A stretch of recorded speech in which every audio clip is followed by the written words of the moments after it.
Living systems have been around for a few billion years and will be around for many more. In the living world, there's no landfill.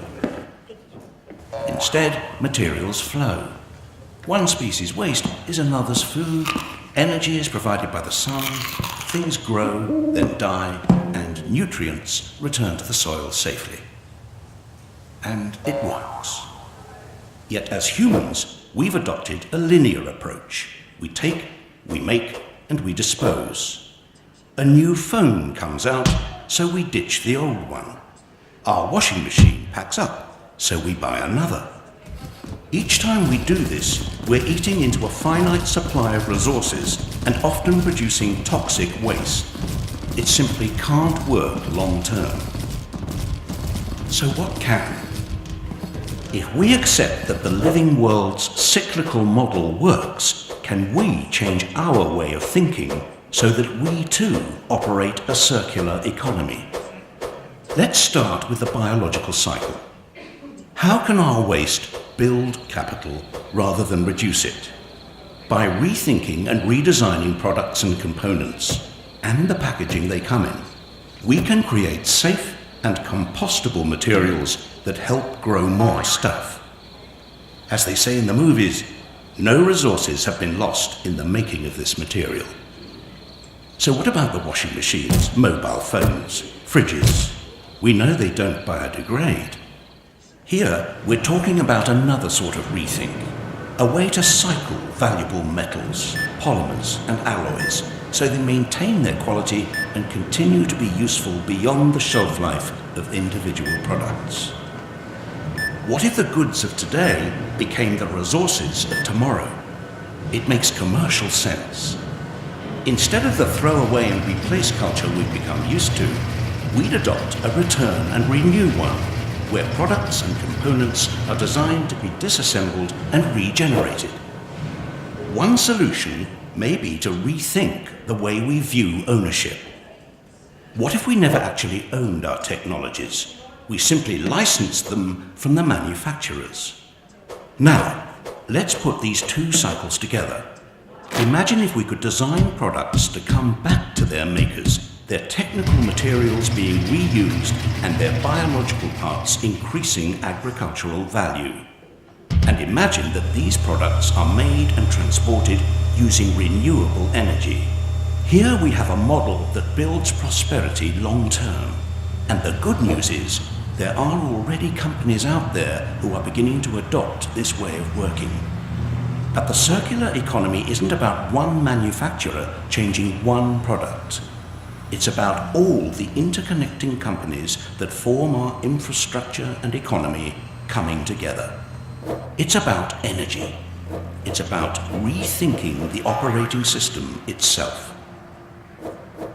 We have a fantastic opportunity to open new perspectives and new horizons.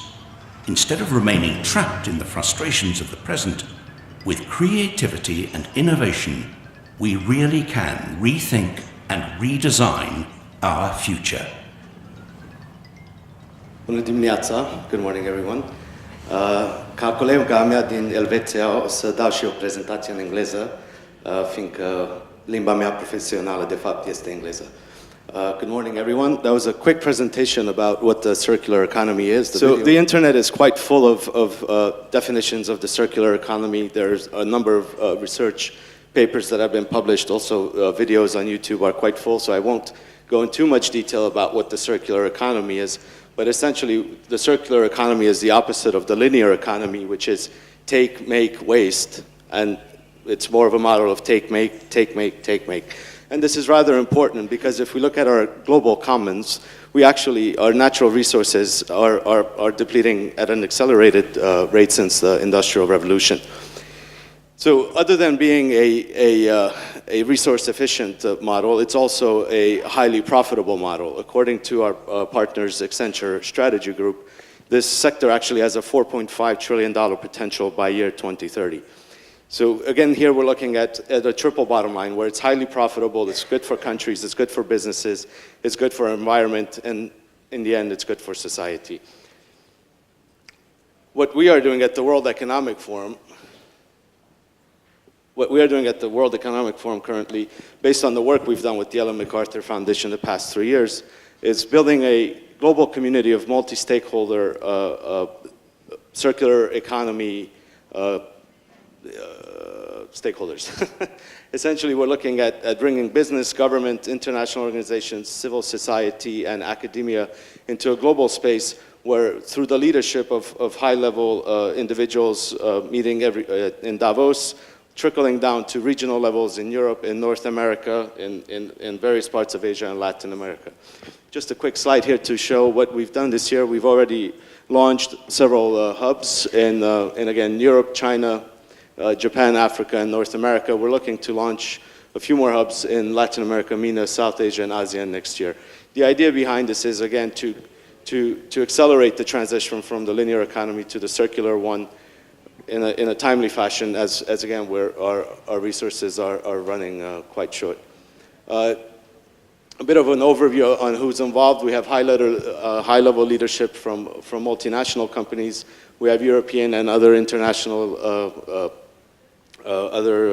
organizations involved. Again, civil society through the leadership of the Ellen MacArthur Foundation, and academic partners such as Cambridge, Stanford, and MIT. I'm seeing the sign that I only have a few minutes, and that's partly the reason why I'm going so quickly. But having listened to some of our panelists here already, and Mr. Naku mentioned earlier some very grim numbers for Romania, including brain drain, lack of competitiveness, etc. So in fact, now that I've had the opportunity to see an up-to-date insight into the situation in Romania, can we put this page on for a second? I want to bring to your attention that, in fact, we have identified a number of circular business models that can actually be applied in multiple parts of the world. And this could potentially be a real opportunity for Romanian businesses, for Romanian startups, to apply these business models. If you can just go down the page just a little bit. You will see the 5 business models. And again, you can find this online.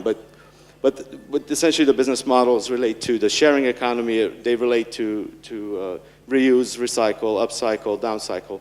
And if you go to this website, you'll see the product life extension, product as a service. A number of multinational companies are already doing this in Europe, such as lighting is offered as a service from some companies. Tires are being offered as a service. There's some thinking from the IT sector that mobile technologies should be offered as a service, again, reducing the impact on the environment, but also adding to the bottom line. Having said that, now that we do have these business models identified, if you go to the next page, you will see that there's the European Commission has actually, on my presentation. The European Commission has actually done a lot of work in this space, and there's actually a lot of opportunity for accessing finance, public sector finance. So just to kind of wrap up there, I would mention that, and only because my time is short, but happy to speak about this more in person, there are a lot of opportunity to take these new circular business models with support from public financing from the EU and actually create economic opportunity in Romania, maybe get some of the young entrepreneurs that have fled because competitiveness here is just not where it should be. So I would just like to sign off with this last thought, that this can be a real opportunity for Romania and the region. Vă mulțumesc frumos!